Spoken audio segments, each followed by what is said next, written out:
Nous nous sommes tous retrouvés devant un rebord de fenêtre ou un porche arrière, observant une plante croustillante, brune et clairement au-delà de tout espoir.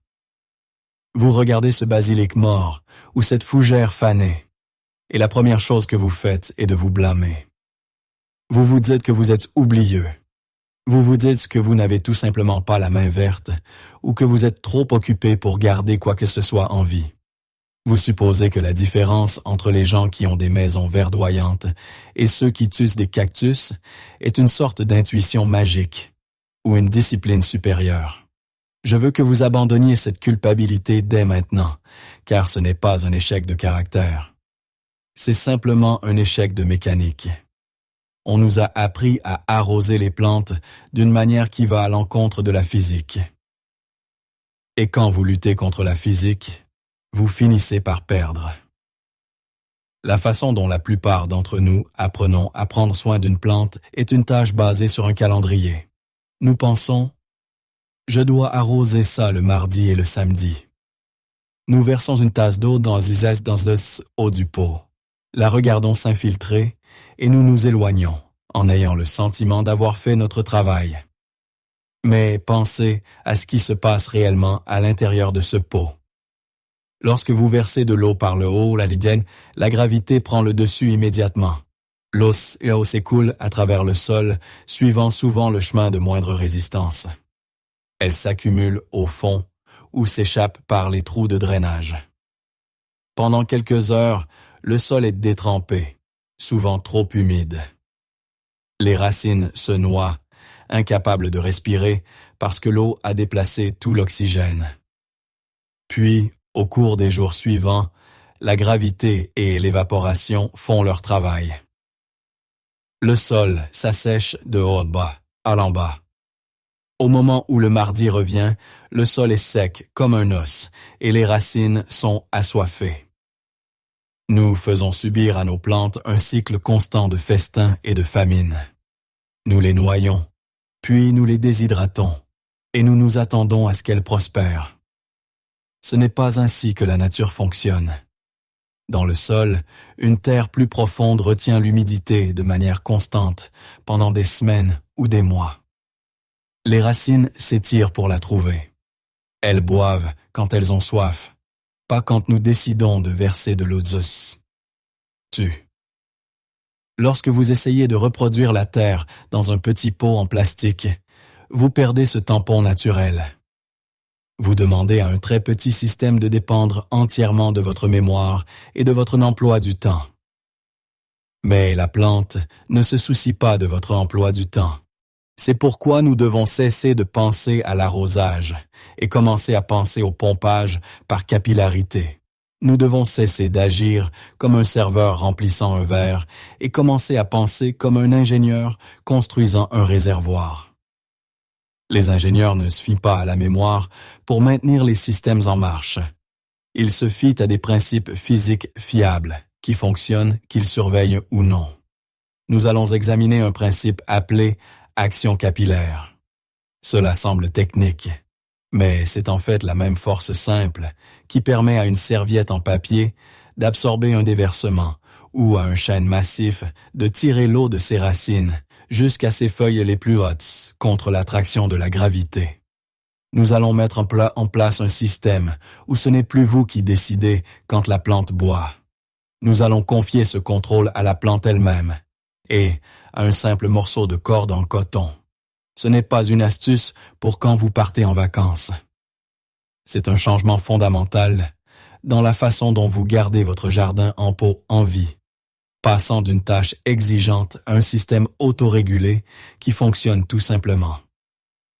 Pour résoudre ce problème, nous devons fondamentalement changer la façon dont nous voyons le rôle du jardinier. Vous avez été formé à penser que votre travail est d'apporter de l'eau. C'est le mauvais cadre. Votre travail est en fait de fournir une source constante d'humidité, puis de vous effacer. Nous passons d'une mentalité d'arrosage actif à un système de mèche passif. Ce n'est pas une nouvelle astuce de jardinage ou un conseil rapide. C'est une méthode basée sur une propriété physique qui existe depuis aussi longtemps que l'eau et les plantes. C'est le même principe qui a maintenu les lampes à huile allumées pendant les siècles précédant l'électricité. L'huile montait le long de la mèche en coton jusqu'à la flamme, non pas grâce à une pompe ou une machine, mais grâce à l'action capillaire. L'action capillaire est la capacité d'un liquide à s'écouler dans des espaces étroits sans l'aide ou même en opposition à des forces externes comme la gravité. C'est ainsi que la nature déplace l'eau. Lorsque vous regardez un arbre massif, il n'y a pas de pompe mécanique au fond qui pousse l'eau vers les branches. Il y a un système continu de minuscules vaisseaux, essentiellement des tubes microscopiques qui tirent l'humidité du sol humide vers les feuilles. Nous allons reproduire cette machine biologique exacte en utilisant une simple corde en coton. Lorsque vous utilisez ce système, vous ne forcez plus l'eau dans le pot, selon votre paille des remplois du temps. Vous connectez le sol à un réservoir. Vous construisez un pont. Le sol de votre pot agit comme une éponge. Quand une éponge est sèche, elle veut absorber l'eau. Quand elle est saturée, elle s'arrête. En connectant cette éponge de terre à une source d'eau avec une mèche, vous permettez au sol de boire exactement autant qu'il en a besoin. Exactement quand il en a besoin. La beauté de ce système est qu'il élimine complètement les suppositions. Vous n'avez pas besoin de vous demander si la plante a soif aujourd'hui. Vous n'avez pas besoin d'enfoncer votre doigt dans la terre ou d'essayer de vous souvenir si vous l'avez arrosé mardi. Vous mettez simplement en place une boucle autorégulée. La plante utilise l'eau, le sol s'assèche. Le sol sec attire l'humidité de la corde et la corde attire l'eau du réservoir. C'est un cycle silencieux continu qui se déroule 24 heures sur 24, que vous soyez à la maison, au travail ou endormi. Parlons du matériel. La bonne nouvelle est que vous avez probablement la plupart de ce dont vous avez besoin dans votre tiroir à outils ou votre bac de recyclage en ce moment. Vous n'avez pas besoin d'acheter une jardinière auto-arrosante à $50 ou un système d'irrigation goutte à goutte complexe avec des minuteries et des vannes. Vous avez juste besoin d'un récipient pour contenir l'eau et d'une corde pour la déplacer. La corde est le moteur de tout ce système. C'est donc le seul endroit où vous ne pouvez pas faire de compromis. Vous devez trouver une corde 100% coton. C'est essentiel. La plupart des cordes tout usage que vous achetez aujourd'hui dans un grand magasin sont synthétiques, nylon, polyester ou polypropylène. Ces matériaux sont essentiellement du plastique. Le plastique n'absorbe pas l'eau. Il la repousse. Si vous utilisez une corde en nylon, votre plante mourra, car l'eau restera simplement à la surface de la fibre. Vous voulez une fibre naturelle. Une corde à linge à l'ancienne, une corde en coton pour fenêtre ou même une bande coupée dans un vieux t-shirt en coton fera l'affaire. Vous pouvez le tester facilement. Trempez l'extrémité dans un verre d'eau. Si elle s'assombrit et absorbe le liquide instantanément, c'est bon. Si l'eau pèse, si l'eau perle et roule, c'est à jeter. Une fois que vous avez votre corde en coton, vous avez besoin d'un réservoir. Cela peut être n'importe quoi qui contient de l'eau. Pour une seule plante d'intérieur, un bocal en verre ou une bouteille de vin propre fonctionne à merveille. Pour un plant de tomates plus grand sur une terrasse, vous pourriez avoir besoin d'un seau de 5 gallons. La taille du réservoir détermine combien de temps vous pouvez vous éloigner du système. Mais la mécanique reste exactement la même. Vous créez simplement un réservoir de carburant pour votre plante. Maintenant, nous devons connecter les deux. C'est le processus d'installation, et cela prend environ 3 minutes. Vous n'avez pas besoin de rempoter la plante. Prenez un tournevis ou une baguette et faites doucement un trou dans le sol de votre plante en pot. Vous voulez aller en profondeur, près de la zone racinaire, mais faites attention à ne pas déchirer la motte principale. Vous créez un tunnel. Insérez une extrémité de votre corde de coton humide dans ce tunnel. Vous voulez un bon contact entre la corde et le sol. Plus la surface de la corde touche la terre, meilleur sera le transfert d'humidité. Recouvrez la corde de terre et appuyez fermement. Vous voulez que cette corde soit bien ajustée dans la terre. L'autre extrémité de la corde va dans votre réservoir d'eau. Assurez-vous qu'elle atteint le fond afin de pouvoir utiliser chaque dernière goutte. Maintenant, voici la seule règle de physique à laquelle vous devez faire attention. Le placement de l'eau possesseur par rapport à la plante. Vous voulez que votre réservoir d'eau soit légèrement plus bas ou au même niveau que le pot.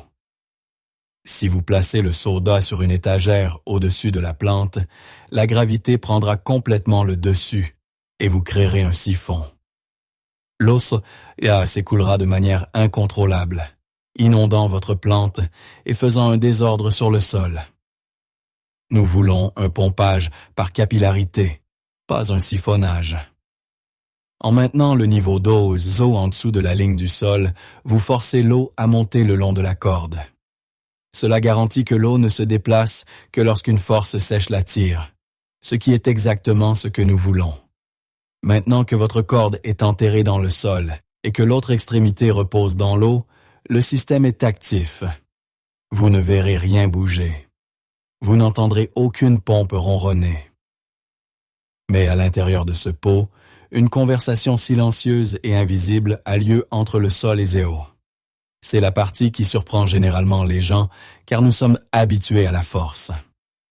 Lorsque vous arrosez avec un arrosoir, vous forcez l'eau dans le pot que la plante le veuille ou non.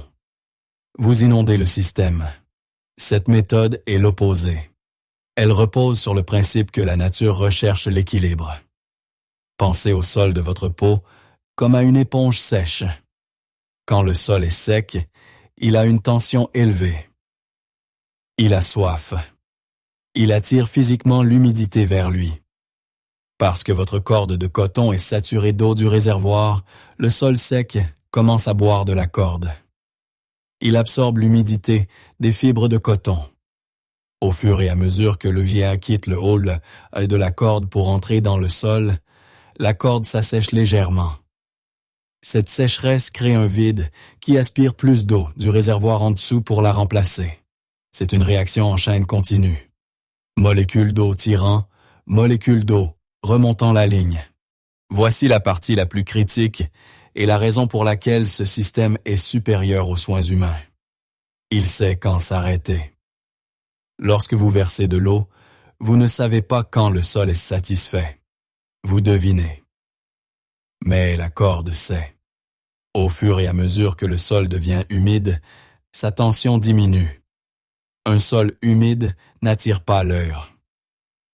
Une fois que le sol atteint ce niveau parfait d'humidité, humide mais pas détrempé, il cesse de boire de la corde. Le flux d'eau s'interrompt. Cela signifie que vous ne pouvez littéralement pas trop arroser votre plante avec ce système. La physique ne le permettra pas. L'eau restera dans le réservoir et attendra que la plante utilise l'humidité dans le pot. Une fois que les racines boivent et que le sol s'assèche à nouveau, la tension revient et la corde recommence à fournir de l'eau immédiatement. Vous créez un environnement autorégulé. La plante a toujours accès à l'eau, mais elle ne s'y noie jamais. Les racines restent hydratées, mais elles reçoivent également l'oxygène dont elles ont besoin, car les pores du sol ne sont pas inondés. Vous avez effectivement automatisé la partie la plus difficile du jardinage, qui est simplement de savoir quelle quantité est suffisante. Le véritable test de tout système n'est pas de savoir comment il fonctionne lorsque vous êtes là à le regarder. Le véritable test est ce qui se passe lorsque vous vous en éloignez. C'est là que la mèche capillaire change le rythme de votre vie. Lorsque vous arrosez avec un arrosoir, vous êtes lié à cette plante tous les 2 ou 3 jours. Si vous êtes occupé ou si une canicule frappe un mercredi alors que vous êtes au travail, la plante souffre. Avec un réservoir et une mèche, vous vous offrez la seule chose que chaque jardinier souhaite avoir davantage, c'est du temps. Voyons à quoi ressemblent les 2 prochaines semaines avec cette installation. Le premier jour, vous remplissez votre bocal ou votre seau. Vous vérifiez que la corde est mouillée et que la terre est bien tassée. Puis vous vous éloignez. Vous ne revenez pas le 2e jour. Vous ne la vérifiez pas le 3e jour. Le 4e jour, si vous regardez attentivement votre bocal d'eau, vous pourriez voir que le niveau d'œil a baissé d'un demi-pouce. C'est votre confirmation. Le système est en marche, la plante boit, vous n'avez pas besoin d'y toucher. Le 7e jour, normalement vous seriez paniqué de voir votre fougère ou votre basilic se flétrir. Au lieu de cela, vous regardez le réservoir. Peut-être est-il à moitié vide. La plante a exactement le même aspect qu'il y a une semaine. Vive, verte et turgide. Elle n'a pas connu un seul instant de stress dû à la sécheresse. Le 14e jour, selon la taille de votre réservoir et la chaleur de la pièce, vous pourriez manquer d'eau. Votre seul travail, c'est maintenant de remplir ce bocal. C'est tout. C'est tout. Vous avez remplacé 14 jours d'inquiétude et de vérification par 30 secondes de remplissage. Cette fiabilité perdure même lorsque les saisons changent, et c'est là que la physique brille vraiment. Au milieu de juillet,